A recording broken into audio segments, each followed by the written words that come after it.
So, Jay, we are here to talk about a classic movie that mixes live action with traditional animation and gets together many different franchises. I am, of course, talking about Chip 'n Dale's Rescue Rangers. Oh, I thought we were here to talk about Space Jam: A New Legacy. Of course, I'm kidding. I'm really talking about Ready Player One. That's what I wanted to mention in talking about Who Framed Roger Rabbit. This is like the precursor to this IP puke fest we have now. Look, it's Bugs Bunny and Mickey Mouse in the same frame. But that's quaint, and that's as far as it goes with Who Framed Roger Rabbit. Now it's the Iron Giant and Christine and Mad Max and Godzilla. And Chucky. It's Chucky and Freddy Krueger and everything. It's everything. Here's Luke Skywalker, too. He's next to Captain Picard. I've only ever seen... My brain! I haven't seen Space Jam: A New Legacy, but I've seen like still images from it, and every frame looks like a nightmare. There's like Danny DeVito penguin next to the rapists from A Clockwork Orange, and it's like, why is this in a cartoon? It all started with a quaint little film called Who Framed Roger Rabbit. I don't know if we should put the blame on that movie, but I feel like it not intentionally started anything. That's how forest fires happen. I mean, you're just having a nice camping trip. It's the best weekend of your life with all your friends. You have a nice little campfire, and then the smoldering ashes, they catch on the ground. It spreads the trees, and suddenly you've burnt down Yellowstone National Park. You monster.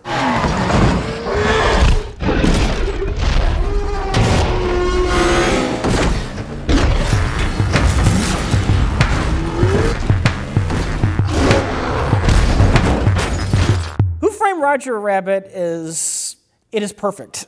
It perfectly executes what it is. It is the blending of like classic film noir with the classic animated shorts of the 30s and 40s. Yes. And the two things are merged seamlessly. Using then, at the time, state-of-the-art special effects and filmmaking technology in a way that had never been seen before. Hold still, will ya?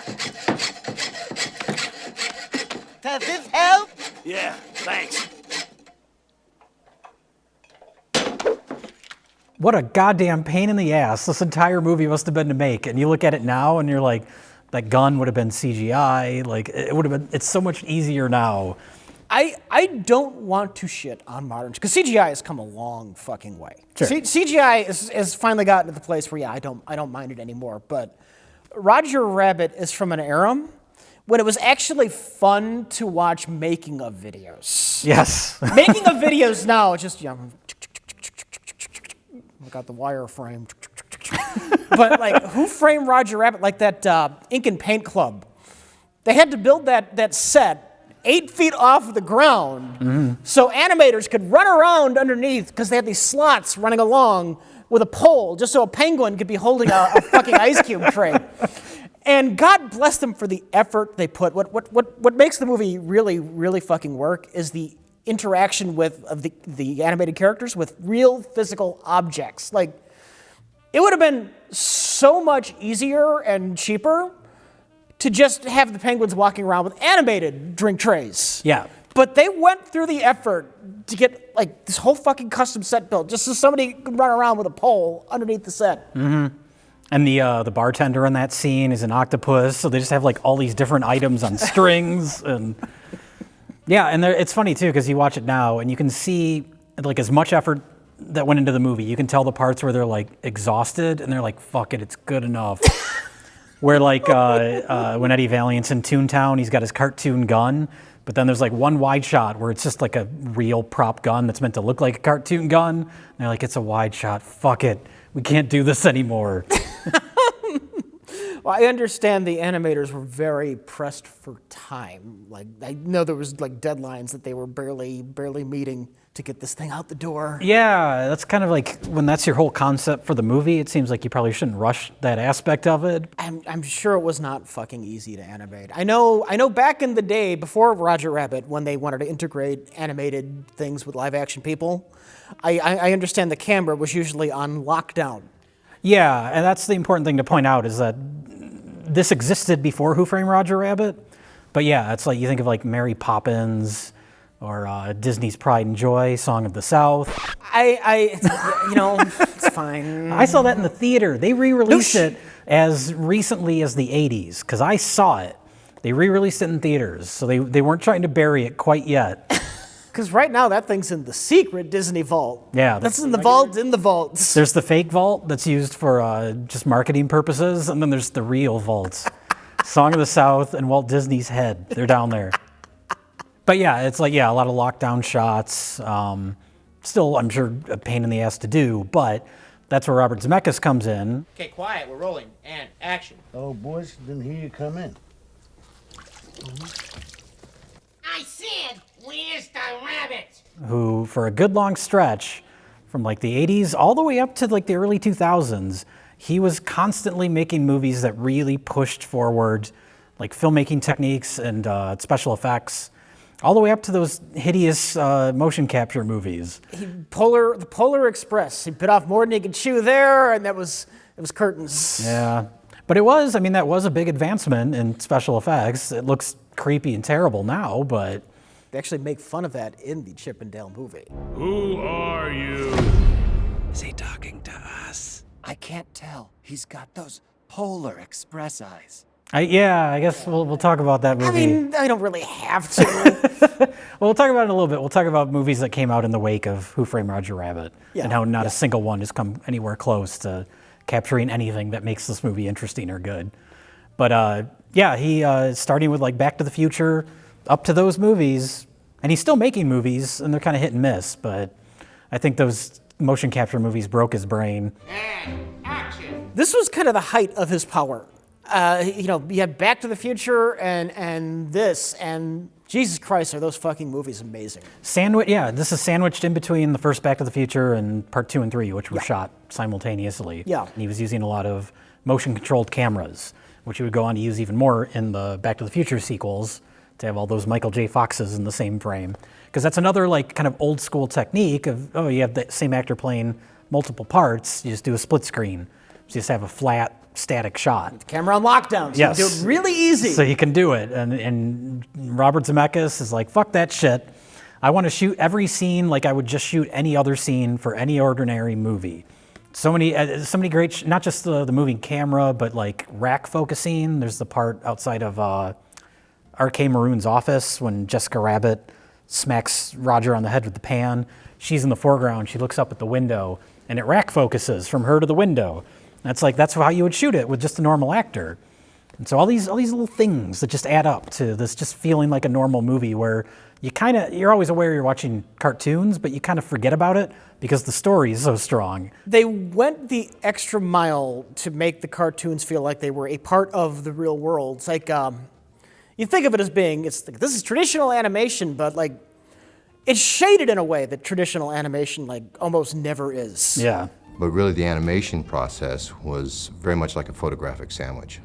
It was where we took many different levels of animation, whether it was just the animation performance itself, the shadow mats, or the tone mats that we called them, and we experimented with those mats by putting color through them onto color film stock. Right, because they're mixing this with film noir, and they needed occasionally Roger Rabbit to be in shadow, and parts of him to be lit dramatically. Or I always think of the shot when he's in the alleyway looking at the pictures of Jessica Rabbit, and he's like crying, and there's like this red neon light shining on him. It's not just like flat 2D animation in a live action world. Like the hidden room in the bar, the prohibition secret room. Yeah. And like Roger Rabbit hits the light, the ceiling, and it's swinging. And through that entire fucking scene, they're going out of the way to animate the shadows moving on Roger. I'm just picturing everybody in the animation department just hating Robert Zemeckis. Every day they look at dailies and they're just pulling their hair out. For crying out loud, Roger! How the hell many times do we have to do this damn scene? But we should start with the story, based on a book that nobody has ever read. Did you know anything about the book? I read up on it because I didn't. I know it's called Who Censored Roger Rabbit. It's barely connected to the movie, aside from the three characters of Roger Rabbit, Jessica Rabbit, and Baby Herman. they're not cartoon characters. They're comic strip characters. Yeah. And in the book, it's described like they speak with speech bubbles that physically appear over their heads. Yeah. Kind of interesting, I guess. Kind of weird. I don't think that would translate to a movie. It sounds really fucking weird. Like Roger Rabbit is murdered in the book, and the Roger Rabbit that teams up with Eddie Valiant is a duplicate Roger Rabbit that Roger Rabbit made of himself. Yeah, the comic strip characters can make clones of themselves to do stunts. And then once the stunt is done, the clone like just disappears. And so they have to solve the murder of Roger Rabbit before the Roger Rabbit clone disappears. Oh, and he was murdered by a wish-granting genie. Oh, I didn't know that part of it. Yeah, he's murdered by a genie that Eddie Valiant defeats by throwing him into a fish tank. That's in the book. Oh. So yeah, they looked at the book and they said, well, we like Roger Rabbit as a character. We like the... And it took place in modern times, too. It was not a period piece. So they said, let's take those couple elements from the book that we like and then just recycle the plot of Chinatown, which I didn't get as a kid. I never saw Chinatown until I was in like my mid-20s, and I'm watching it for the first time, and this, Chinatown is like one of the most famous movies of all time. Some people consider it one of the greatest movies ever made, and I'm watching it for the first time, and it's like, this is Roger Rabbit. It's such a weird revelation. I had no clue. It blew my mind. But yeah, you got I think Chinatown is technically the late 30s, but we'll say 40s LA, film noir, detective story about a private investigator that's hired to look into the infidelities of this married couple, and it opens up to a much larger mystery about what's going on in LA and corrupt city planning. And the weird thing is, I just found this out, no one has either like confirmed or denied this, but the story is that Chinatown was originally planned to have a couple of sequels, and each one would be focusing on a different actual like real world aspect of LA and what kind of formed LA into the city that it is now. So like Chinatown's about water and the water company, and they eventually did make a sequel, and it's about oil. But the third one was supposed to be about the dissolution of the railway system and the creation of freeways, and the company was called Cloverleaf. Well, when were they going to make that? Because Two Jakes, that came out in the 90s. That was after Roger Rabbit, oddly enough. Yeah. But the original concept, supposedly, this was all planned kind of at the same time, like when they were making the first Chinatown movie. So it's like they never made that movie, so the writers of Roger Rabbit were like, we'll just take that. If the stories are true. You're not using it. Yeah. Look, we got this neat idea where a rabbit teams up with a detective, but the book sucks. You got a story you're not using? Who needs a car in L.A.? We got the best public transportation system in the world.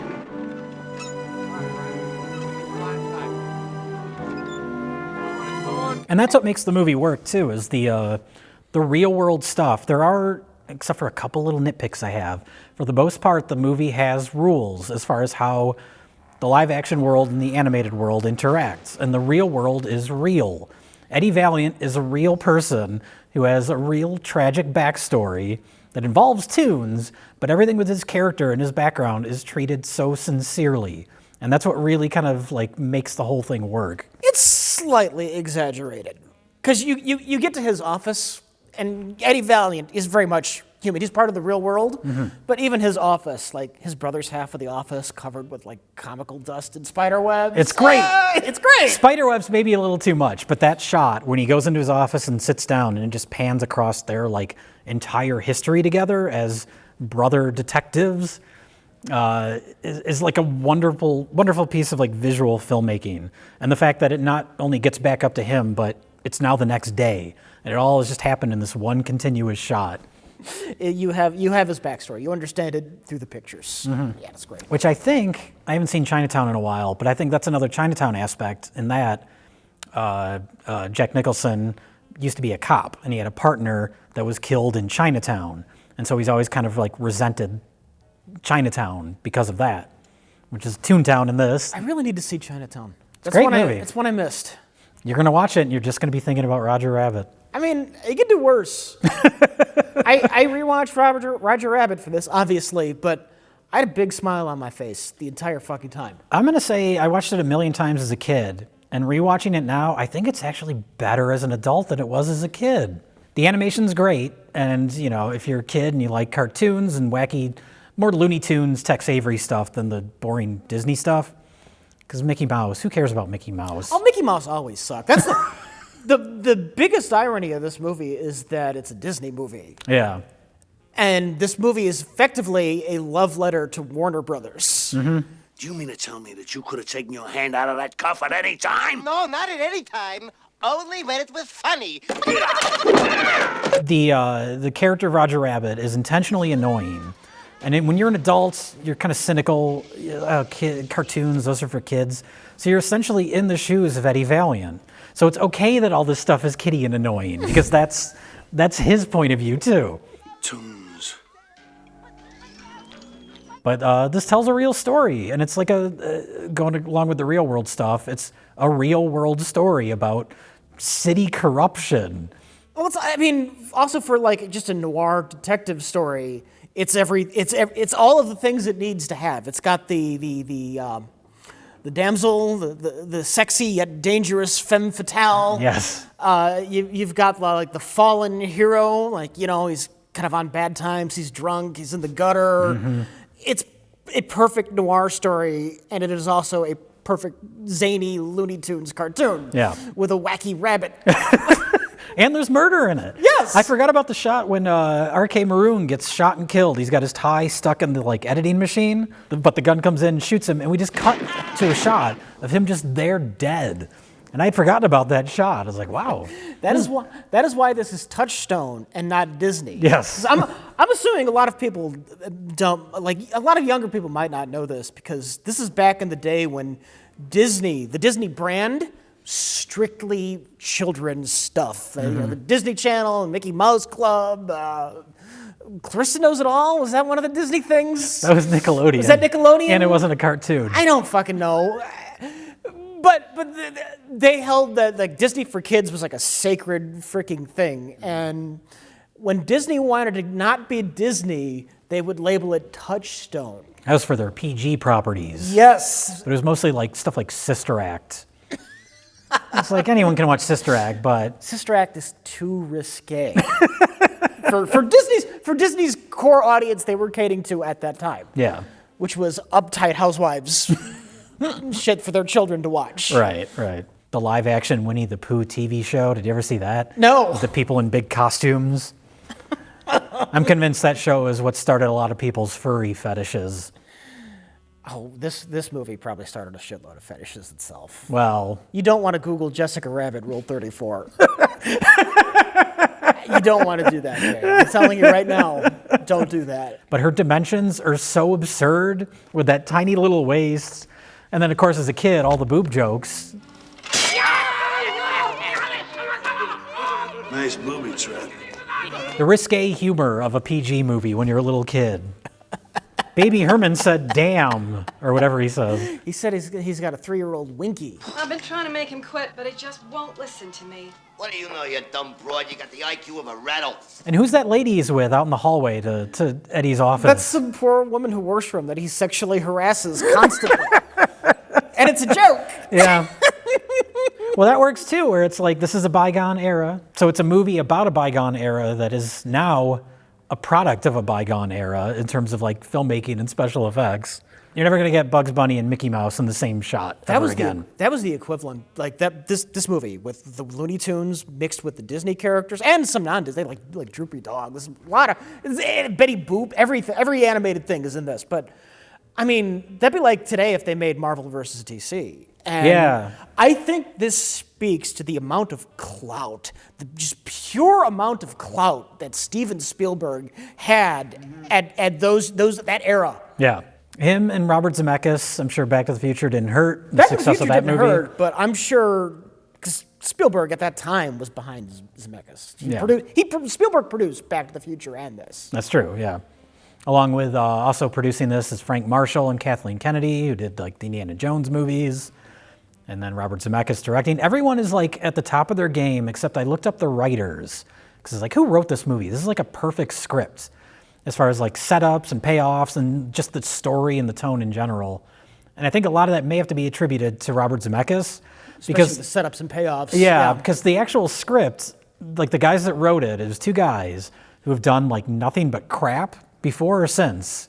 They wrote one of the Shrek sequels, not even Shrek, one of the Shrek sequels, and like Wild Wild West with Will Smith. So they have a really like spotty screenwriting career.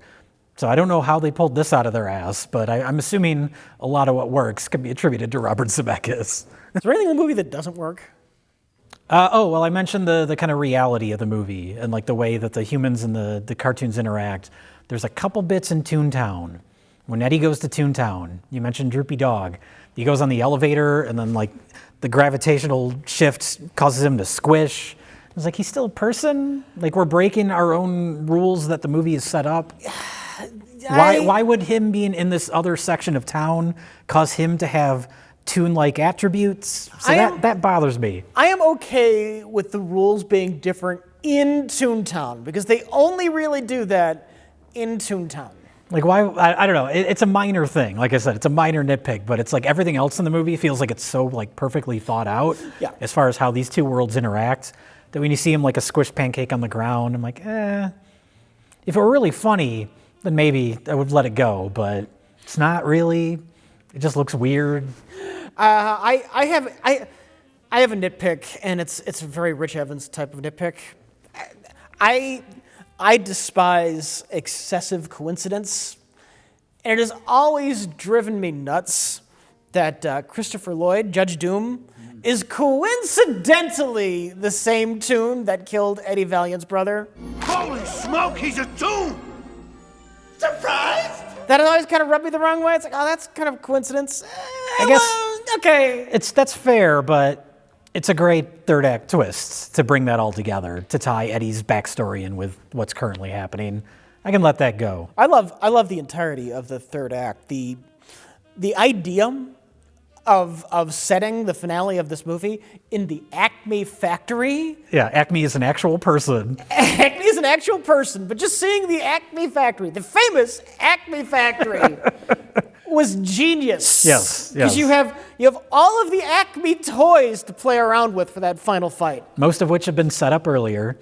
We set up the gavel with the boxing glove on it. We set up the hole that you can just throw anywhere, and now it's a hole.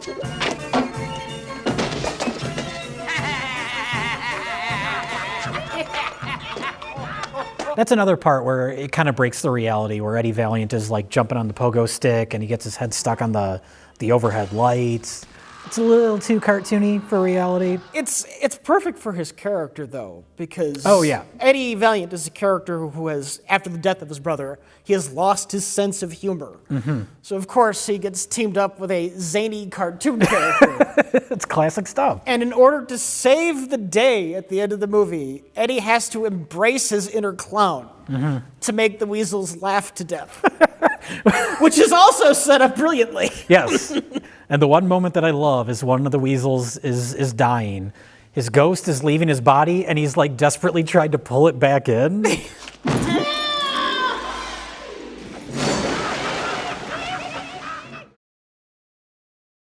The most unbelievable thing in the entire movie is Bob Hoskins' terrible American accent. Are you legit saying it's a terrible American accent? I'm going to say it's inconsistent. One too many refrigerators dropped on his head? Don't bust a button, Dolores. You've only got one left. I hear Kokomo's very nice this time of the year. He's trying something, but I don't know what it is. I mean, he's no Dr. House. Yes. That is probably the best non-American accent. Or non-American doing an American accent. Yeah. But I'm fine. It's fine because I'm glad that they cast someone like him in the role, because there's another version of this movie where you cast like a comedian. I'm picturing like if they put like Robin Williams or something where they're playing up or someone more contemporary, would be like Jim Carrey. He's in those Sonic movies. Ah! Sonic, who also is a running gag in the Chippendales Rescue Ranger movie. And they'll like me for who I am. Not like last time when the internet got one look at my human teeth and burned the place down. Not the worst gag. That's actually kind of funny. Kind of funny. The fact that he's like an actual character in that movie and not just a one-off gag, but I'm Ugly Sonic, and now he's like working conventions. That's pretty funny. I don't know. I didn't finish that movie. That's fine. I don't know if it's funny. I don't know if it's just trying too hard. Well, it's definitely trying to be Roger Rabbit, but it doesn't have that balance. Yeah. It's definitely aimed more at kids, which is weird because it's referencing an era of animation that kids today don't know anything about. That's like those 90s Disney blocks of like, what was it, DuckTales and Rescue Rangers and Darkwing Duck. Tailspin, yeah. That's when Disney was doing the afternoon cartoon thing. It's not like Roger Rabbit works because all those like Looney Tunes and Disney stuff never went away. It's like timeless. And so as a kid, like I knew who all these characters were. I knew everything they were referencing. The fact that it's a period piece helps because it's like the golden age of hand-drawn animation was probably like the 40s, that era of the Disney feature films and Looney Tunes shorts and all that stuff. It's when Chuck Jones was at his best. Yeah. And this movie is like, I mean, there was still a lot of like, that was kind of the renaissance of Disney movies too, was like Lion King and Little Mermaid was kind of right after this movie came out. My favorite Disney shit is like this late 80s to mid 90s. You have Roger Rabbit up through Beauty and the Beast.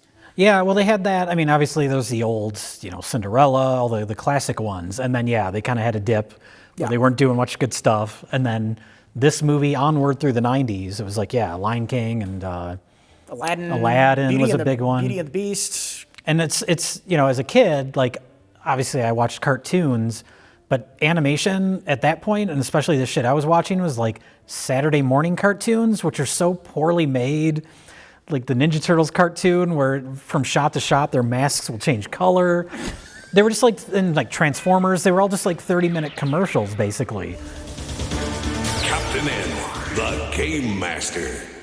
And so then this movie comes out and it's this beautiful, like detailed, hand-drawn animation. And it was like mind-blowing to me, all the detail and all the, like the opening short film.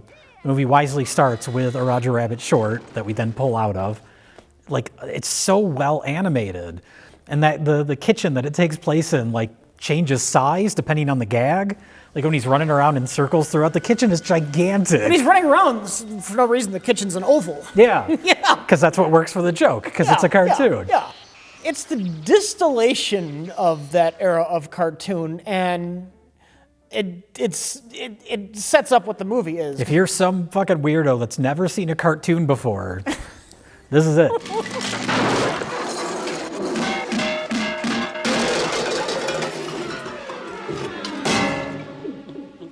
And then they perfectly set up the world where they pull out from the... Just kind of magically cut. It's a set. Yeah. The director is Joel Silver, famous producer, did like Die Hard and the Lethal Weapon movies. It is sort of weird that when they pull out, all of a sudden the set isn't animated anymore, but... It's not animated, but they wisely made it look as animated as they could. Like everything is like just flatly colored. Yeah, and they have that great gag with the legs for the mother of the house. So it's just like animatronic legs. But it's like some guy on like stilts, right? Yeah. We're seeing behind the scenes of the movie magic, where Baby Herman is once again sexually harassing someone. Excuse me, Toots. You know what? I'll stand by that. That's a good joke. And if you haven't, I actually do highly recommend checking out just behind-the-scenes stuff for Roger Rabbit, because just how they made this movie is so fun. Yeah, it's like you mentioned before, behind-the-scenes stuff now. Not to put down people that do special effects now. They do amazing work. They do amazing work, but it's not exciting to watch someone sit at a computer. It's not as creative, the making of just the weird shit they would have to do back in the day. The problem solving. Yeah, it's really like amazing how much of this holds together as well as it does. And this is back before acting with nothing was common. Have you ever seen the, it's a little clip of behind the scenes from the first Hobbit movie? And it's Ian McKellen completely surrounded by green. And he has like a nervous breakdown. I got absolutely miserable and had a little cry to myself. I didn't realize that the microphone I was wearing was open so everybody could hear me. You have to hand it to Bob Hoskins. Because, you watch the movie, you don't notice that because he does it well enough that you don't notice it. He has great chemistry with Roger Rabbit, who wasn't there when they made the movie. Although Charles Fleischer was there, the voice of Roger Rabbit, who has a little cameo in that Chippendales movie. Boy, what a party! But he was on set in a rabbit suit for the entire making of this movie, and it seems to have been his idea, and I think he's a crazy person. Have you ever seen interviews and stuff with him? He comes across a little unhinged. Well, I've just approached this like I would approach any role. I don't consider this to be a voiceover. If anything, it had to be categorized, it's off-camera acting.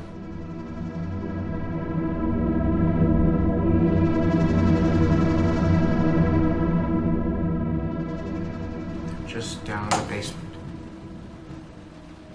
Not many people have basements in California. I do. When I first heard that he was on the set every day in a rabbit suit, I thought it was a joke. But I've seen this confirmed in too many different places by now to not believe it. Yeah. And dear God, I mean, he's probably a great human being, but I think he would have irritated the hell out of me.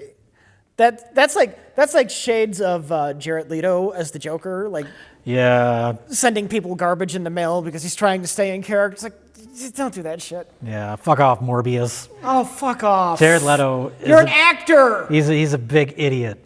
Oh. I do love, though, that the Morbius movie was like a giant flop, and then it became a meme, and the studio thought they were taking advantage of the meme by re-releasing the movie, and then it flopped again. That may be one of my favorite Hollywood stories of all time now. Now that that's happened, we can stop putting Jared Leto in movies. Just stop. We're done. We've reached the peak. Breathe. And let it go.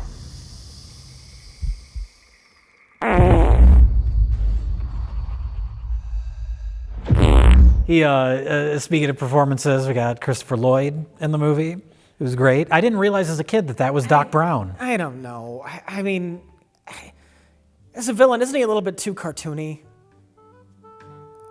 Oh. That is one thing where rewatching it now as an adult, you're like, well, this isn't a surprise. He looks so ridiculous compared to everybody else in the movie. There's like subtle hints to it too, which I kind of like. There's foreshadowing. Oh yeah. He wears the glove to dip the shoe. Mm-hmm. In the most horrific moment ever captured in a movie.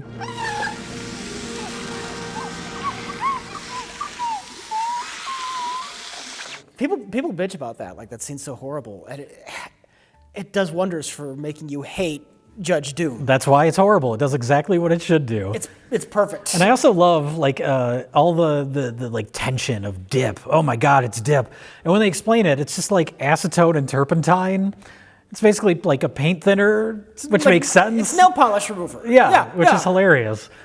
But it's treated so seriously. Because it is. In the world of the movie, it is, yeah.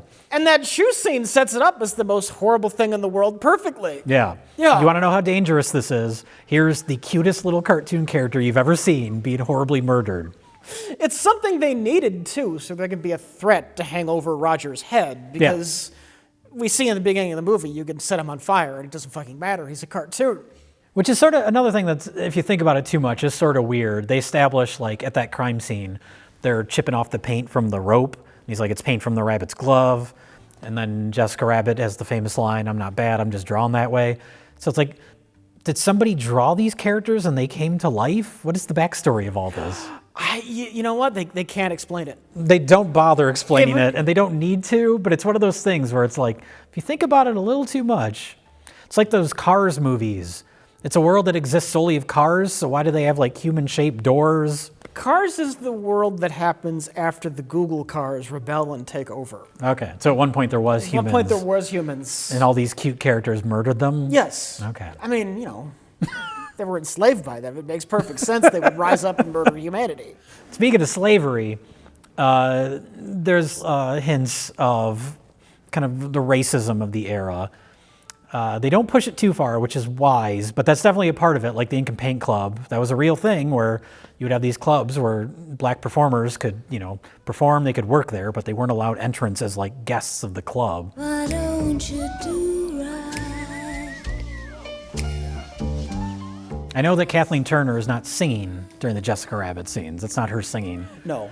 You would think if that's the case, they would cast like an actual like professional singer, but they cast Amy Irving, who was an actress in like She was in like Carrie and.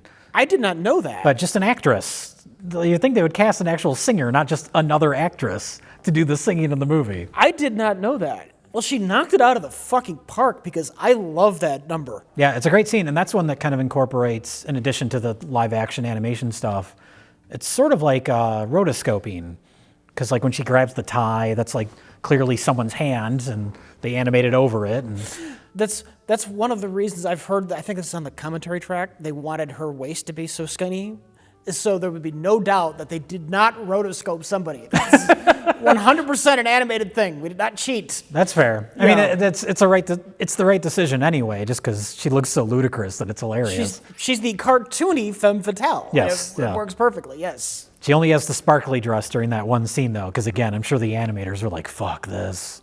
That's another part in the wide, there's a wide shot when Eddie's sitting there and Betty Boop's right next to him. And it cuts to the stage, and you see Jessica Rabbit in the foreground. You see Eddie Valiant in the background, but Betty Boop's just not there. Like, it's such a wide shot. Can we just nod? And then she's back for the next shot. She's married to Roger Rabbit. Yeah. What a lucky girl. You know, that was the original Betty Boop voice actress, but I guess she was like 89 years old when she did that. You know, you shouldn't have done that. Oh dear. Did I break wind? Get her back. I don't know much about the history of like Mickey Mouse, as far as like who does his voice in this, if that's someone that had done it for a long time. I don't know about Mickey Mouse. I know all the Looney Tunes are Mel Blanc, right? I know Donald Duck is a new Donald Duck voice. I think the Charles Nash had recently died at that point. Okay. But I think it's Mel Blanc though. Yeah. I think it's one of his last times doing Bugs Bunny and all the Looney Tunes characters. Yeah, you watch this and then you compare it to like Space Jam a few years later, and it's like everyone's wrong. Every voice is off. Okay, Doc. Whatever you say. Here's the spare. I'll be with you in a second, folks, after I finish with Nature Boy here. It's like watching a Muppet movie now. Everything's wrong. Everything Kermit post Jim Henson just feels weird. Yeah. Ew. Well, that's speaking of Disney. There was a guy, Steve Whitmire, who was a Muppeteer for years and years, even when Jim Henson was alive. But he took over for Kermit after Jim Henson died, and he did a fine job. But he was the voice of Kermit all the way up till this Disney Plus era. They fired him because he had a couple like criticisms of Disney that he made public, and they just got rid of him. Yeah. Which is bullshit. But Yeah. stay on board. Don't get out of line. It's frightening that they now own everything. Which is, I guess, when I say like a movie like this wouldn't get made now, it's entirely possible it will when Disney buys Warner Brothers. That'll happen someday. The question is, will it be made well? Probably not. Because that's the thing is like, this movie does have, you know, I love the Donald and Daffy Duck piano off scene, but it's like, it's true to the characters. Everybody feels like they belong there. And it never feels like, I guess this was a stipulation where if you had like the Bugs and Mickey Mouse scene, they had to be on screen for the exact same amount of time. So there's all these like details to the contracts and stuff, but you don't really think about it while you're watching the movie because the movie is so well made. Yeah. And those scenes are so good. Yeah. Though I don't know, during the Bugs Bunny and Mickey scene, I don't know if Mickey would be that cruel. He wouldn't. That's a stretch. And Mickey's out of character in this. That drives me nuts. He's not the one that gives him the spare, though. He's just kind of there. Mickey would never do something funny. I'm going to say right now, I officially hate Mickey Mouse. Who likes Mickey Mouse? I don't know! I know he's like the mascot, but you can look at old like Looney Tunes cartoons, and aside from the racist ones, they all hold up. But the Disney cartoons, like I like his segment in Fantasia, like that with the dancing mops and stuff, who have a cameo in this movie. But aside from that, like who likes Mickey Mouse, like as a character? I have no idea. This has baffled me for many years. It really has. I know there's a bit of a historical context to like Steamboat Willie, but like anything else that Mickey Mouse has ever been in, who gives a shit? He's just there. He's just a mouse. He's just a person. He's just cutesy. He's cutesy. He's heartwarming and cutesy, and fuck him. Fuck Mickey Mouse. Fuck Mickey Mouse to death. Aw, poor fella. Yeah, ain't I a stinker?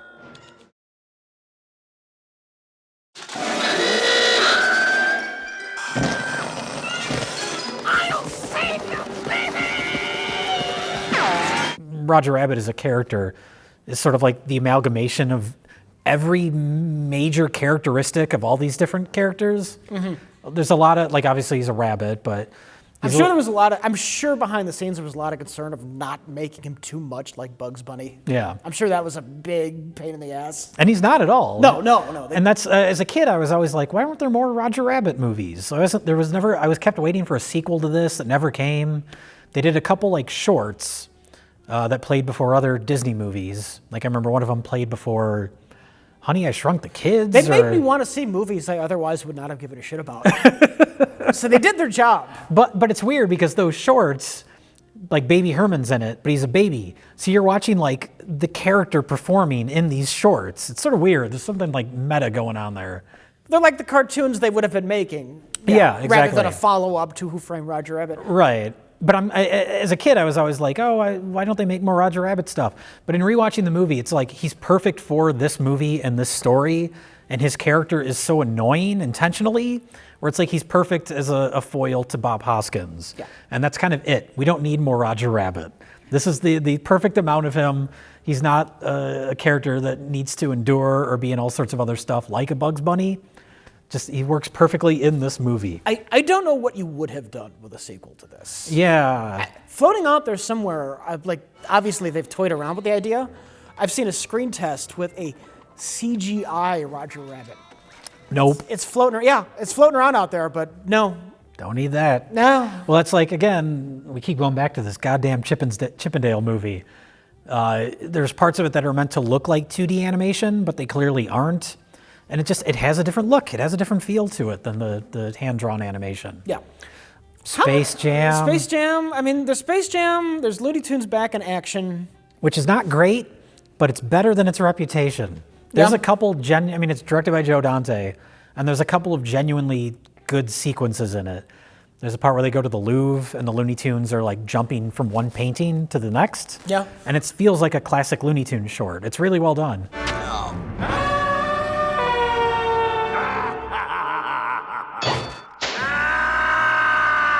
And then there's just some Joe Dante in-jokes.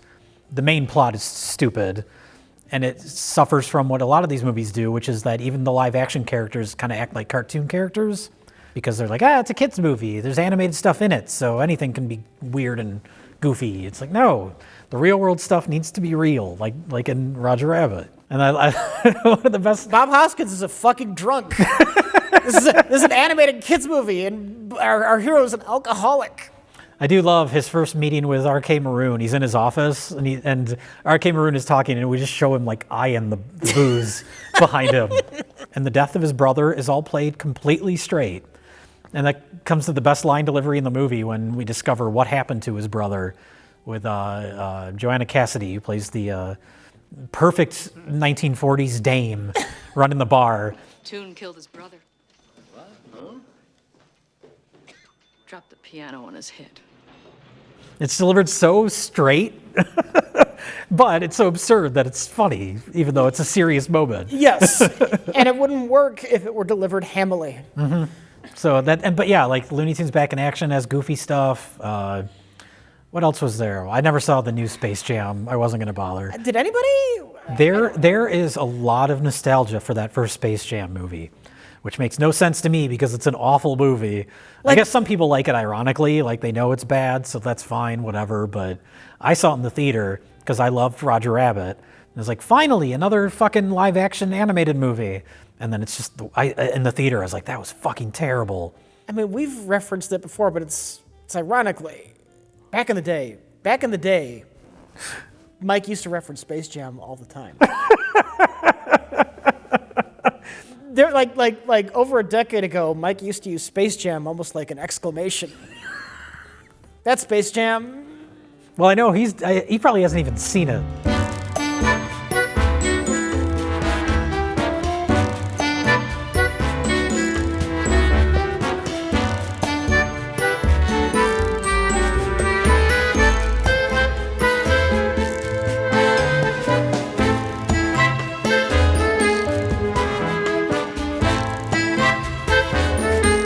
But again, I wonder if that's like the Morbius thing, where it's like people were memeing on Morbius, so the studio's like, oh, maybe there's some popularity to this after all. If it's like, oh, people have continued to talk about Space Jam for 20 years. Let's make a sequel. It's like, no, people talk about Space Jam because it sucks. How your last name rhythm and you're still off beat. From beginning to the end, I'm here for all the smoke. Your squad ain't all star, your squad is all jokes. And just with one bar, most famous of all quotes. This battle is now over, that's all, folks. There was also Cool World. Do you remember Cool World? Oh, yeah, I do. It was That terrible. it was bad, but which is disappointing because that's Ralph Bakshi, who's an interesting animator who was always kind of doing his own thing. But I'm assuming he was able to get that made because of Roger Rabbit. I haven't seen it in forever. I'm guessing it doesn't hold up. Although I do wonder, people seem to like this Chippendale movie. I wonder if that'll revive interest in a new Roger Rabbit movie. Do they like the Chippendale movie? I think people genuinely like it. Okay. And I know that the only reason I watched it, and I did watch it, sort of. I kind of half watched it while I was doing other things. Yeah. But I heard it compared favorably to Roger Rabbit. And then you watch it and you're like, this movie wishes it was Roger Rabbit. Because, I mean, that no joke, that kind of inspired this review, I think, because we're talking about a movie to do, and I don't know, I heard something about Chippendale, and somebody said, it's got something like Roger Rabbit. And so Roger Rabbit was in my brain because of the Chippendale movie. So I'm like, hey, why don't we do a review on Roger Rabbit? Yeah. So I started watching the Chippendale movie last night. I can't say I hate it. It's relatively cute, but that's it. I might finish watching it later because I don't hate it. You mentioned it earlier, but there's a section of town where all the early 2000s animated characters live called the Uncanny Valley. You know what the problem with that is? They explained the joke. Do you remember that weird animation style in the early 2000s where everything looked real but nothing looked right?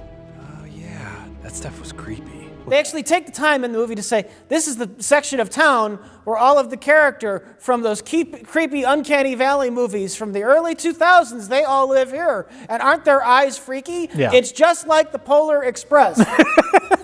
Do they specifically mention Polar Express? He's got those Polar Express eyes. So they ruin it by explaining the joke. By over-explaining it. Like if they just said, this part of town, this is the Uncanny Valley, and then we would visually see all these characters and like we would get it immediately. Like, in Roger Rabbit, like he's at Maroon Studios in the beginning, and there's just all of these animated cows like in line for something, and there's a sign on the wall in the background that says cattle call. An extraordinarily clever joke, and it's just in the background. And this is why Roger Rabbit holds up.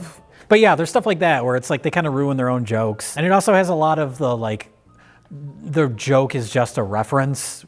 I would need to analyze this movie with scientists to figure out how I feel about it. Okay. And you're going to do this?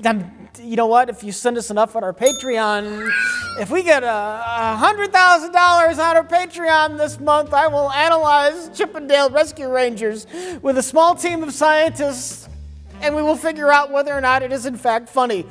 Rich, your value is worth a lot more than $100,000. If our Patreon gets to $500,000 next month, Rich is going to analyze the Chippendales movie. Be careful with that gun. This ain't no cartoon, you know. This is no way to make a living. But yeah, as I said, there'll never be a movie like this again, both in terms of the technology used to make it, the cleverness of the writing compared to other IP mashup stuff that comes out now. Executed perfectly. Executed absolutely flawlessly. Except when Bob Hoskins turns into a pancake. Check it out! It's on Disney Plus. You can watch that and Chippendale Rescue Rangers. Oh, same double night. feature. Double feature night. You can watch Roger Rabbit and then fall asleep to Chippendale Rescue Rangers. Yeah, definitely suggest that order. Yes. Okay.